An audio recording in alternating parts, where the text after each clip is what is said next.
Phone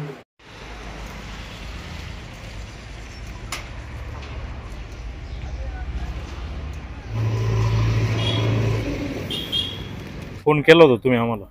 हो, phone केला होता. फोनचं कारण असं आहे की माझे वडील बाबाजी बबन घोडे हे PDCC बँकमध्ये गेले असता तिथं त्यांनी पैसे काढण्यासाठी गेले होते. आपले ऊसाचे पैसे आले होते, काढण्यासाठी गेले. तिथून पतसंस्थेचा त्यांना फोन की त्यांना ते सांगितलं की याला पैसे देऊ नका, याला काय पैसे काही गरज नाही, आमची थकबाकी. पण आम्ही रेग्युलर पैसे हे भरत आलेलो आहे. दर वर्षाला आम्ही 1 लाख रुपये ते भरतोय. आत्तापर्यंत आम्ही डबलला पैसे भरले. तिथं 12 लाख रुपये आम्ही तिथं आत्तापर्यंत भरलेले. डबल भरले. बाकीच्यांची एवढी थक बाकी आहे. बाकीच्यांना काही टच न करता माझ्या वडिलांना घरी आले, शिवीगाळ केली माझ्या वडिलांना. शिवीगाळ केल्यानंतर मला कळालं. मग माझे वडील गावात आले, पतसंस्थेमध्ये गेले. तो मोहन मुळे आणि संदीपान पवार हे पतसंस्थेचे मेन अधिकारी यांनी माझ्या वडिलांना शिवीगाळ केली. तिथं पण माझ्या वडिलांनी टेन्शनमध्ये औषध घेतलं. कुठं ॲडमिट आहे? इथं सोनवणे हॉस्पिटल आळेफाटा. यांनी तिथे पण सेटिंग लावून ठेवली ते PDCC बँकमध्ये. PDCC बँकचं काहीच राईट नाही आमचं अकाउंट ब्लॉक वगैरे करायचा.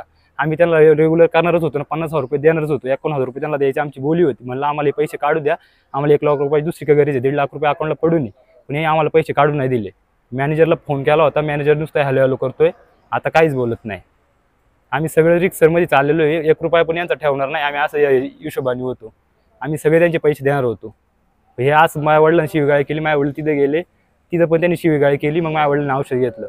मोहन मुळे हा सगळ्यात मोठा हे तो आणि संदीपान पवार ते त्यांनी शिवीगाळ केली पतसंस्थेमध्ये. मोहन मुळे कोण आहे पतसंस्थेचे?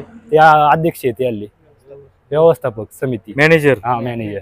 कोणती पतसंस्था आहे? पांडुरंग पतसंस्था, निमगाव सावा. निमगाव सावा. अध्यक्ष कोण आहे त्याचे? संदीपान पवार. आणि व्यवस्थापक? मोहन मुळे. मोहन मुळे. किती कर्ज होतं तुमच्या वडिलांचं तिथं? साधारण 6.5-7 लाख रुपये, म्हणजे वाढत गेलेले. 5 लाख रुपये होते पण थोडं वाढत गेले. मध्ये कालांतराने थोडेसे मालाचे पैसे नाही झाले, थोडंसं त्यांना पैसे पोच नाही आले.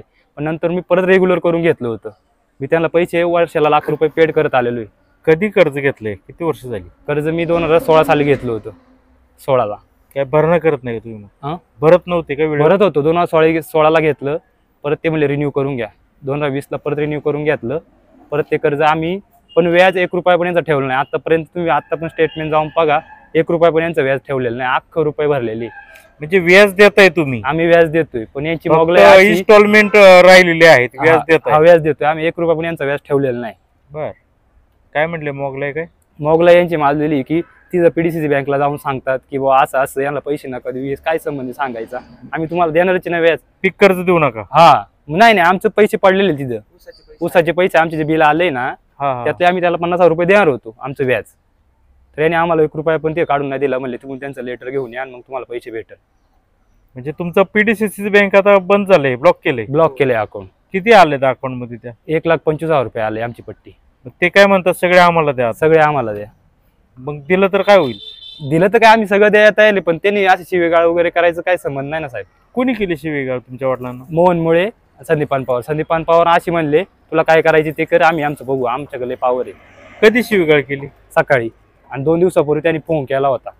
कोणाला? वडिलांना? हा, तुला काय करायचं ते कर.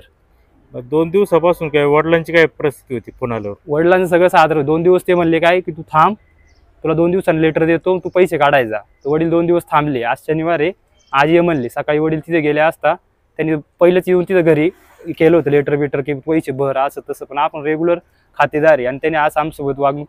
माझे वडील तिथे गेले किंवा लेटर द्या म्हणून. कुठं? पतसंस्थेमध्ये. म्हणजे ना हरकत, म्हणजे ब्लॉक करू नका म्हणून? हा, मला लेटर द्या, मी तुमचे 50,000 पेड करतो.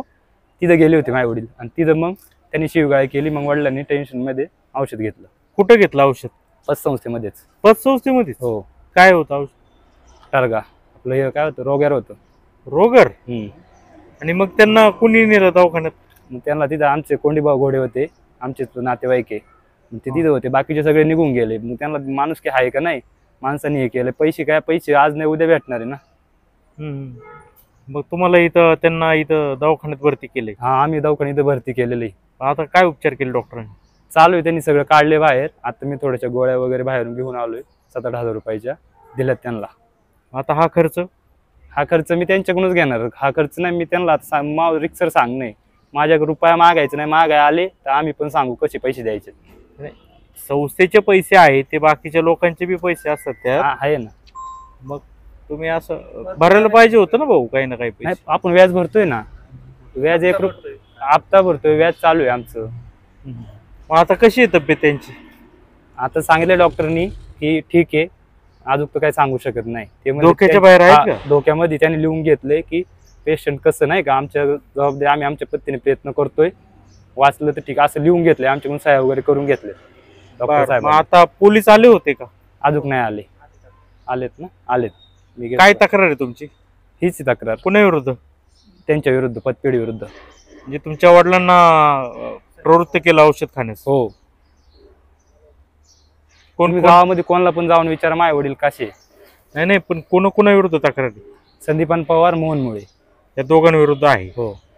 ते म्हणतील आम्ही आमचं काम करतोय, वसुलीचं काम करायचं नाही का?